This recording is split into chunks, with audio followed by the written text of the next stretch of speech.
Bonjour, chers amis du chemin de vie 4. Donc nous sommes ici non pas pour les signes astrologiques, mais pour le calcul d'abord et avant tout de votre chemin de vie. Vous savez qu'on va travailler sur l'âme et surtout sur cette saison d'automne qui commence aujourd'hui, en ce moment donc. Et on va prendre l'exemple pour savoir calculer un chemin de vie. On va prendre l'exemple de Romain qui est là. Romain, donc, qui est né le 23 juillet 1998. Donc, 23, on va garder le jour du mois. Prenez votre jour de naissance, 2 et 3, 5. Ensuite, on va utiliser le mois de naissance, le 07, donc ici, le mois de juillet. Et ensuite, on va rajouter à tout cela 1998 réduit.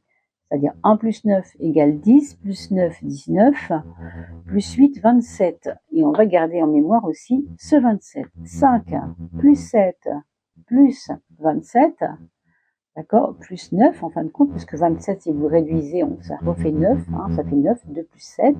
5 plus 7 plus 9, 5 plus 7 plus 9, 5 et 7, 12, 12 et 9, 21. On va donc trouver ici un 21 qu'on va réduire à un seul chiffre et on va trouver le chemin de vie.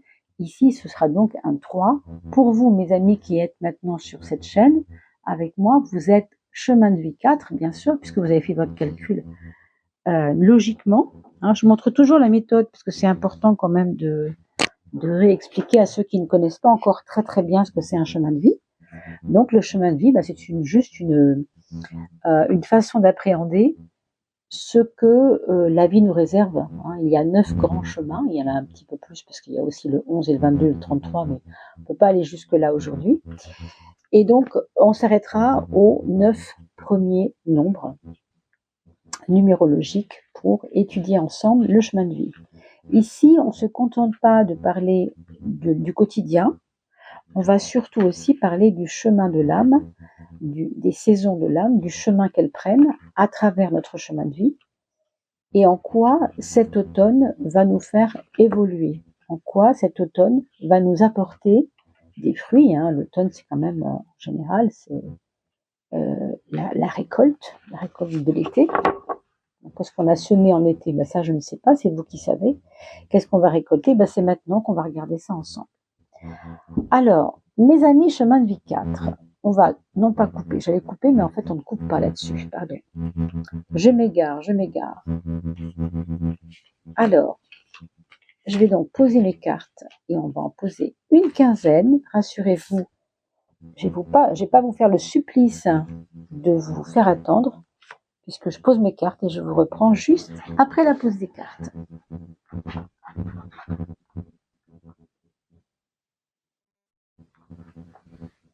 Voilà, on a posé nos cartes, je vous installe tout ça tranquillement et pendant ce temps, je vous explique que nous avons quand même un tirage au sort tout bientôt puisqu'on a atteint les 3000 abonnés, il y a déjà un petit moment, mais enfin, je voulais absolument marquer le coup et vous faire des petits cadeaux. Donc, si vous voulez être des chanceux qui seront tirés au sort, eh bien, mettez un petit commentaire, sinon je ne peux pas retrouver votre nom.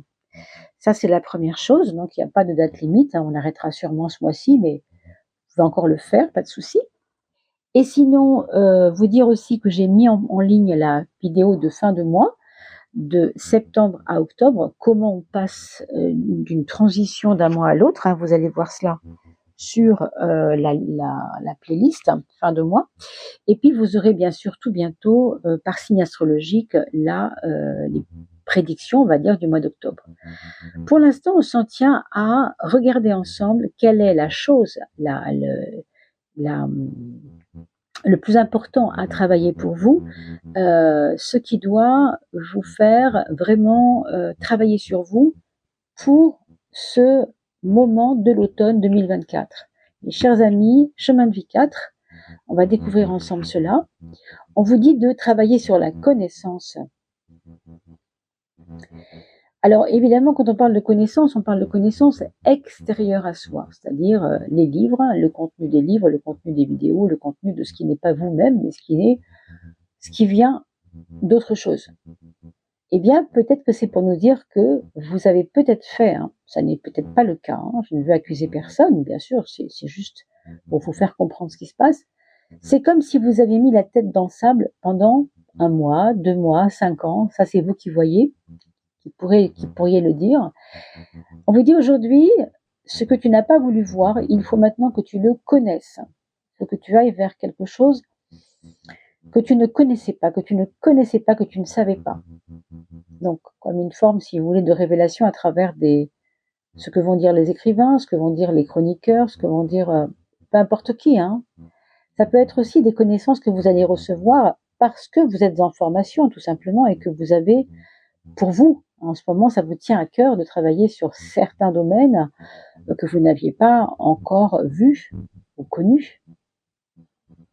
Donc la connaissance, ici, on va dire que comme elle est tournée vers l'âme, elle est forcément en relation avec vous-même et avec la connaissance de vous-même aussi, évidemment.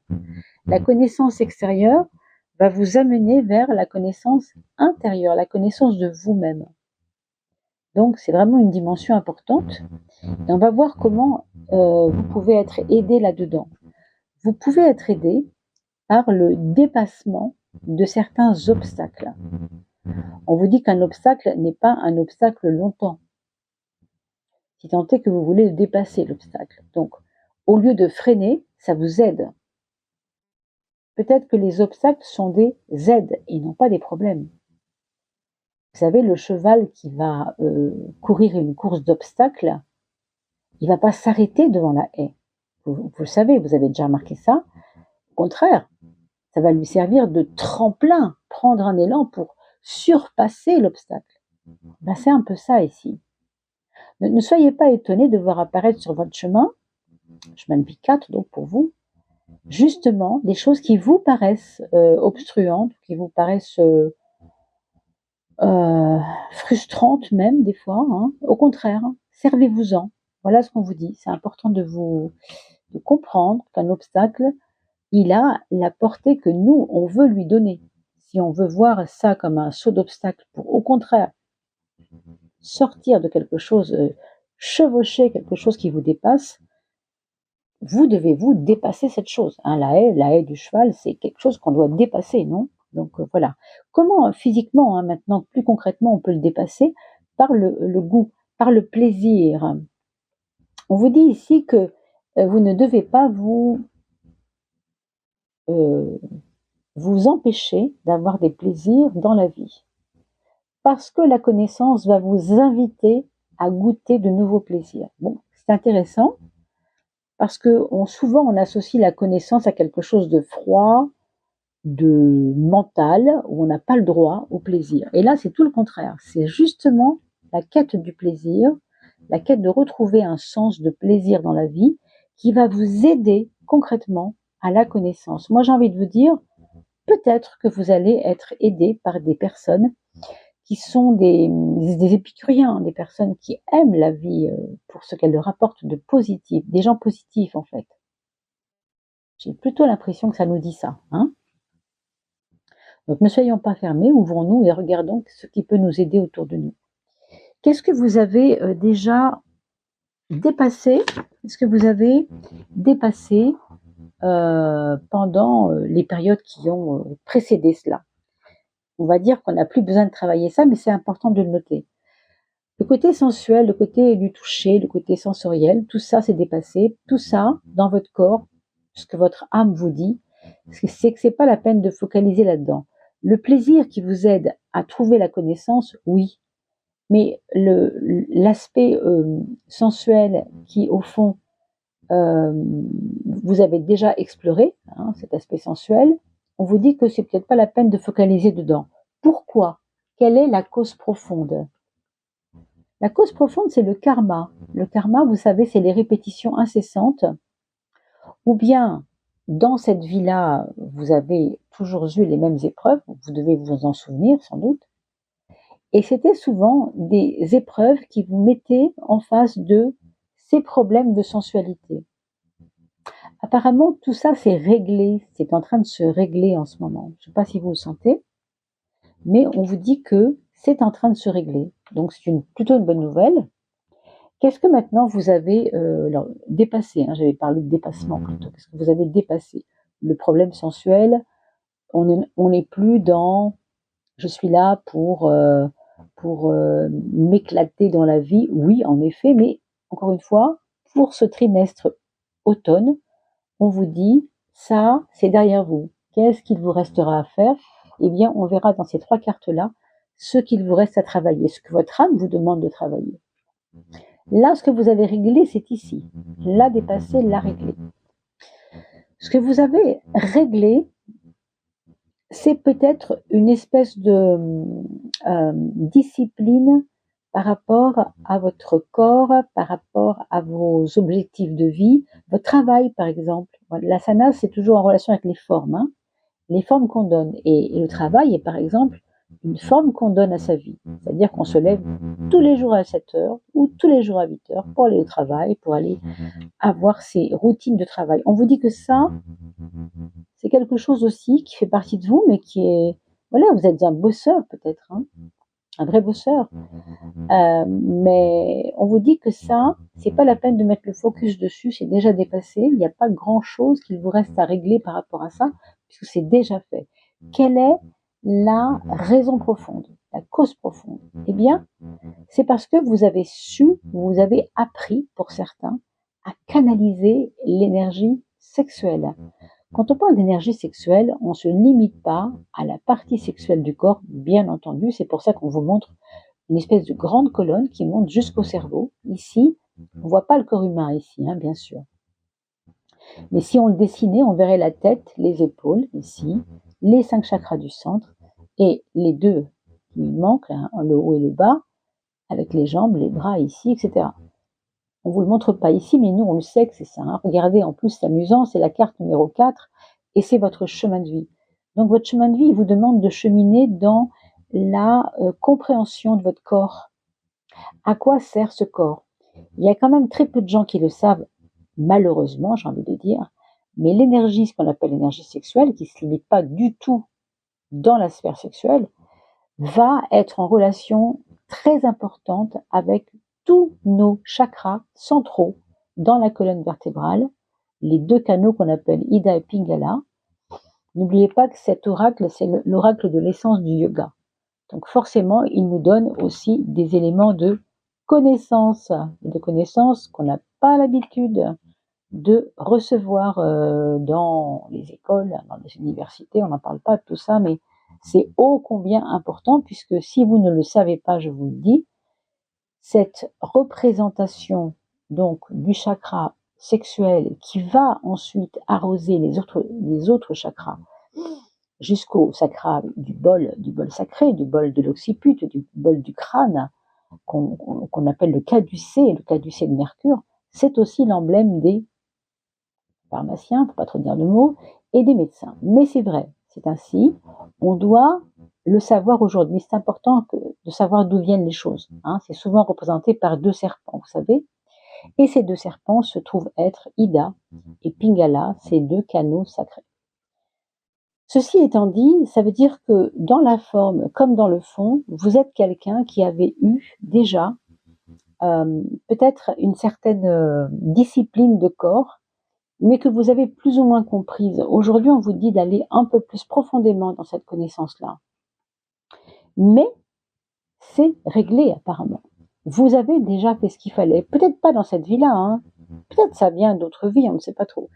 Mais en tout cas, c'est un acquis. C'est une force qui est en vous, que vous avez en vous, et avec laquelle vous pourriez peut-être dans laquelle vous pourriez vous servir pour puiser de l'énergie. On va regarder maintenant qu'est-ce qu'on a à abandonner. Encore, on a déjà abandonné les notions d'honnêteté. Alors qu'est-ce que ça veut dire? Ça veut dire, vous savez, ça me fait souvent penser cette carte au syndrome de la, comment on appelle ça, quand on n'est pas sûr de soi, vous savez, l'imposteur. Le syndrome de l'imposteur, c'est celui qui pense ne pas être honnête. Il dit quelque chose, mais il n'est pas sûr que ce qu'il dit est tout à fait ancré avec ce qu'il est. Non, ces choses-là sont fabriquées par le mental. Vous savez très bien qui vous êtes et vous êtes très bien, vous connaissez votre valeur. Il n'y a pas de doute à avoir sur votre honnêteté. Donc ça, c'est pareil.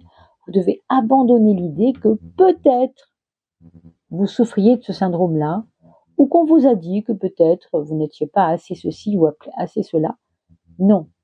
Là, on vous dit clairement d'abandonner l'idée de devoir absolument faire plaisir, plaire aux autres dans votre honnêteté ou soi-disant présupposée honnêteté, parce que vous savez très bien que vous êtes honnête. Si les autres en doutent, c'est peut-être pas votre problème en fait. Quelle est la raison profonde, la cause profonde? C'est simple.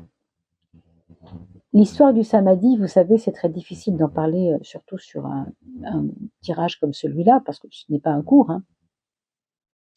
Mais le samadhi, c'est un état de grâce qu'on ne peut pas comparer à aucun autre. Ce serait comme recevoir tout d'un coup, je ne sais pas,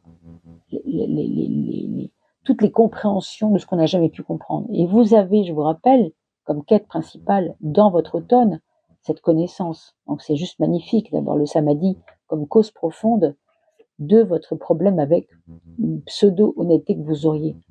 Ça veut dire que arrêtez de penser que les autres ont raison sur vous. Vous avez vous-même déjà compris beaucoup de choses. Peut-être que vous ne vous faites pas confiance. Mais en tout cas, ce qu'on vous dit ici, c'est que vous devriez vous faire confiance. Et cessez de penser que vous n'êtes pas honnête. En tout cas, il faut abandonner cette idée-là. On va regarder maintenant quels sont les 3 pôles principaux à travailler pour vous, pour que cette connaissance s'établisse le mieux possible pour cet automne. On doit apprendre à dominer. On doit apprendre à dominer l'illimité. Quand on parle d'illimité, vous savez, ce qu'on dit souvent, c'est que c'est quelque chose qui dépasse la petite personne, l'ego, hein, la petite personne que nous sommes, le petit plaignant sempiternel qui est jamais content de ce qui se passe dans sa vie. On vous dit d'apprendre à dominer ce qui est fulgurance de l'illimité dans votre vie. Vous avez beaucoup de possibilités et on vous dit d'apprendre à dominer peut-être. Chez vous, il devait y avoir cela. Alors, je ne sais pas hein, si vous êtes 22. Si vous calculez votre nombre de naissances et que vous trouvez un 4, mais qu'avant d'avoir trouvé un 4, vous avez trouvé un 22, là, ici, ça prend un sens vraiment important.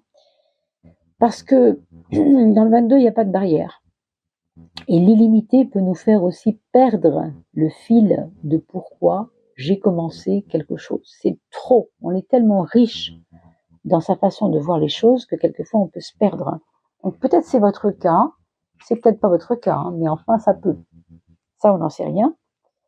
Et qu'est-ce qui peut vous aider à être un peu plus confiant dans l'illimité, confiant dans vos facultés, sans barrière hein? Eh bien, c'est le détachement. Le détachement, si vous apprenez à vous détacher, évidemment, ce sera encore plus facile de trouver les valeurs de l'illimité, là où ça peut vous emmener. Vous savez, des fois, avec nos croyances, on arrête quelque chose. Moi, je ne suis pas capable de ça, donc je ne le ferai jamais. Mais si vous ne le faites pas, vous ne savez pas si vous êtes capable de ça. Et là, ce détachement, il vous demande justement de ne pas vous attacher à « je ne sais pas si je peux »,« je ne sais pas si je suis capable ». Non, vous avez l'illimité comme valeur principale de apprendre à dominer ça chez vous. C'est vraiment important. Donc, ayez confiance. C'est important. C'est votre âme, après tout, qui vous le demande. C'est pas moi. Hein.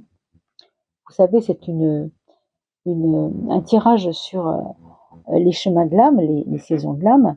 Donc, c'est vraiment quelque chose qui va au cœur de vous-même, dans votre intériorité. Vers quoi devez-vous vous élever? Voilà, ça se comprend avec tout ce qu'on vient de dire. Il faut vous élever vers la non-possessivité. La non-possessivité, c'est peut-être simplement, on l'a vu tout à l'heure avec le détachement, savoir que rien ne nous appartient vraiment, puisque quand nous partirons de ce monde, nous partirons tout nus, hein, et sans rien du tout, comme on est arrivé au monde. Quand on était bébé, on est arrivé sans rien, et on repartira sans rien. Donc cette notion-là, c'est vraiment quelque chose, c'est une notion de non-possessivité, hein, c'est une notion de vous élever vers quelque chose de plus important que ce qui est vos biens matériels. ou même si c'est pas matériel, ça peut être des attachements à des personnes, un peu trop, vous voyez, un peu trop. Peut-être que ça vous a fait du mal, ça aussi. Donc, pourquoi? Au fond, la cause profonde, c'est l'ignorance. Vous avez peut-être fait l'autruche, et on en parlait tout à l'heure, rappelez-vous, je vous ai dit hein, que vous avez peut-être mis la tête dans le sable, c'est amusant parce qu'on retrouve un peu la même notion ici. Comme ignorance, c'est un peu, si vous voulez, l'antithèse de connaissance, vous voyez? C'est pour ça aussi que ça sort ici, cette ignorance. Parce qu'elle est au cœur de votre problème avec cette possessivité. Vous êtes 4, n'oubliez pas que vous êtes 4. Le 4, on l'associe au signe du cancer. Et le signe du cancer, c'est le 4e signe. C'est pour ça qu'on parle du 4 et du cancer. Même si vous n'êtes pas cancer. Si vous êtes cancer, c'est encore plus flagrant. Même si vous n'êtes pas cancer, si vous êtes taureau, capricorne, signe de terre, par exemple, ou vierge aussi, eh bien, ce côté-là va être important parce que vous avez ignoré, en fait, des choses qui sont en relation avec les biens matériels et l'importance de comprendre que rien ne nous appartient et que rien ne dure aussi. Hein. Et s'il s'agit peut-être de personnes et non pas de biens, eh bien c'est la même chose. Votre amour de vie ne vous appartient pas. Vous comprenez?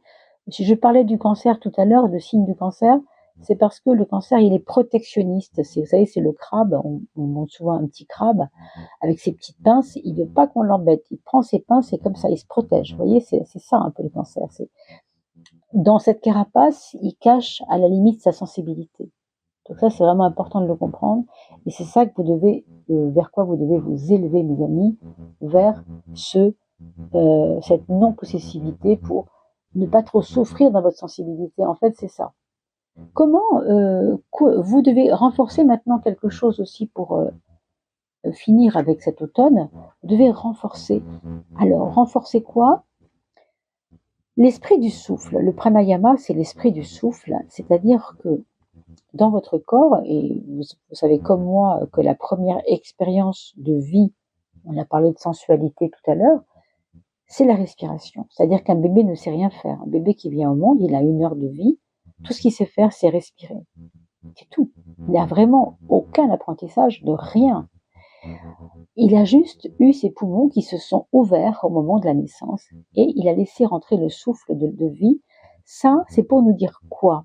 Si on vous dit, il faut renforcer ça. La respiration, c'est tout simplement, mes amis, parce qu'il me semble que votre âme est en train de vous dire que vous n'avez pas assez, vous prenez pas assez de temps pour vous. Vous ne prenez pas assez de temps pour respirer. Vous n'êtes pas assez avec vous-même dans votre rayonnement intérieur. Vous devez comprendre que de temps en temps, il faut vous reposer, il faut souffler. Et quand je dis souffler, c'est inspirer, expirer. Hein. On est bien d'accord que quand on dit souffler, c'est je veux souffler, je suis fatiguée, ça veut dire quelque chose quand même. Donc respirer, c'est souffler. Et souffler, c'est se reposer. Regardez bien tout ça. La cause profonde, alors la cause profonde, c'est l'ego. Il y a eu beaucoup de peur chez vous. On vous dit ça. On vous dit que cette période où l'âme est en train de vous parler là, au mois de octobre-novembre, hein, on va arriver en octobre, en tout cas jusqu'à la période de Noël, vous avez à développer cette respiration pour comprendre que c'est votre ego, votre peur en fait de perdre des choses. On a vu ici la possessivité, la non-possessivité. C'est cette peur de perdre des choses qui vous a un peu malheureusement souvent fait défaut. Donc on vous dit de faire attention aussi à ces choses et simplement de renforcer cette position de respirer, se détendre pour relâcher la pression de l'ego, c'est-à-dire la pression de la peur sur vous. Très important. Vous avez un très très beau tirage, mes amis, chemin de vie 4. J'espère que cela vous aura convenu. On est quand même sur des dimensions assez hautes.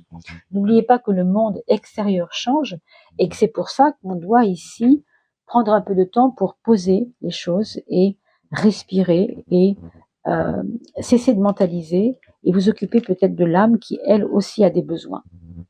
Voilà, je vous dis à bientôt. Portez-vous bien. On se retrouve très très vite pour l'étude du mois d'octobre.